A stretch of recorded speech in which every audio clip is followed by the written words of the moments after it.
Hey folks, welcome to Thinking Theology. I'm Don. The channel itself is just dedicated to thinking, really. And these are theological topics that I bring up and you just decide things for yourself. I don't post dogmatic statements. I'm not overly dogmatic. I look at the logic and reasoning behind things, which is why I named the channel Thinking Theology. Sometimes you have your own faith upset, uprooted, challenged, confirmed, and thinking generally as humans is one of the ways, the primary way in which that occurs. So today I'm just positing something that's food for thought, which is what most things are. And I will tell you if certain things make sense or if they don't to me, but that doesn't mean it's dispositive, of course, just my opinion.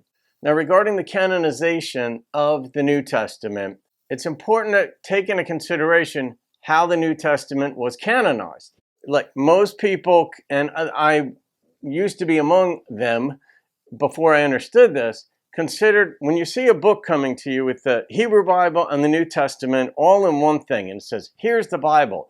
We get the sense, just like we do of any other book that we pick up, fiction or nonfiction, that it was written by one author. And most people say, okay, God wrote this, somehow it all came together, and here's the book that God basically wrote. Well, when you look at how the New Testament, in particular, from the Christian perspective, was canonized, that view is entirely challenged. And so you just have to decide how you're going to stand in that and how you're going to perceive it. There are 27 letters in the modern King James Version of the Bible. Now, these letters, the Gospels, which are sometimes referred to as memoirs, but the Gospels and the letters of Paul and Peter and others, and were voted into the canon hundreds of years after they were written. And there were thousands of letters that were written in that, maybe tens of thousands written in the early church that were circulated and delivered to be read in churches. Not all of which were found, most of which were actually probably lost, some of which, thousands of which remained. The early church councils, 300, 400, 500 on up the line, decided which of those letters would be included in a compendium of knowledge or understanding of the various writers. There wasn't universal agreement on which letters to include. Some thought the Gospel of Thomas or Judas, or in the Catholic Bible you've got the Book of Wisdom, in the King James you don't, and things like this. So that by itself should challenge the notion that the Bible that we have is complete, perfect, or God made sure that everything that needed to be known is contained in there just by virtue of reviewing the process of canonization. People over the centuries voted. Not all of them were academic, so to speak. Not all of them were that bright. Not all of them were vested in truth. Some were just vested in being able to sit on the council, receiving the rewards of being on the council, and having their vote count. But some just wanted peace in the empire at the time, or to please the then king or ruler.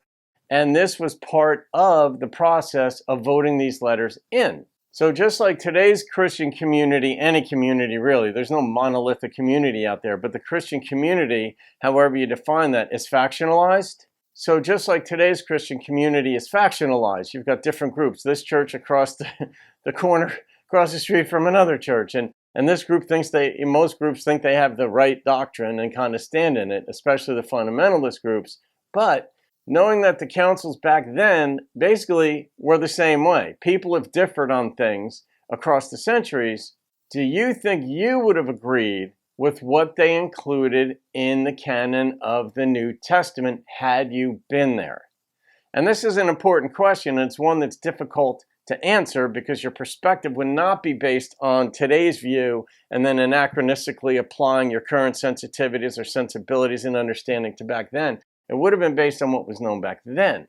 But had you been there, if you can imagine just a thought experiment, would you have agreed with what was contained in the New Testament, what was voted in, and what was left out? That might be referred to as silent evidence and so forth, like Coptic texts and whatnot, but there were many other texts circulating, never made it in, either because they weren't seen or because decided, you know what, maybe we have enough in here, we don't need more. So this isn't meant to overthrow your faith. It isn't meant necessarily to establish it, but if your faith is based on the notion that these texts are perfect, then look at how they got in over, they were written over a period of about a century, and then later voted in out of the ones that were discovered.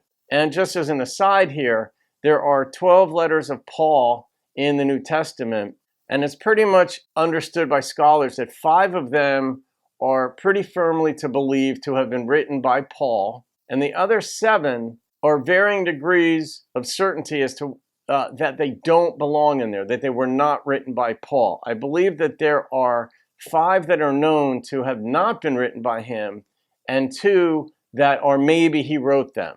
So that's just another thing to consider when looking at the foundation of your faith, which is typically especially for Protestants, the text of the New Testament. So I guess the question would be, what does it mean to you that the votes were not unanimous regarding the canonization of the New Testament? The letters that you see were in the hands of those who did not unanimously agree on what future generations would read, if that was even their intent, that all future generations would read this. It may not have even been their intent. It may have just been for that time to unify a province or an empire, that there be a standardized text that would be used to determine what one's proper faith is back in the time and prevent wars from happening and such. So anyway, just food for thought. Leave your thoughts in the comment there. I know it can be a lot to take in, but it was unsettling for me. But I love these. I don't mind being unsettled, because if something makes more sense than what I currently believe, or challenges what I currently believe, or what I think I believe, that's fine. If we're in pursuit of so-called truth, whatever that looks like, then we have to be willing to be wrong or consider other viewpoints. So that's it. Okay, folks, have a great day. I'll see you on another video, and keep thinking theology.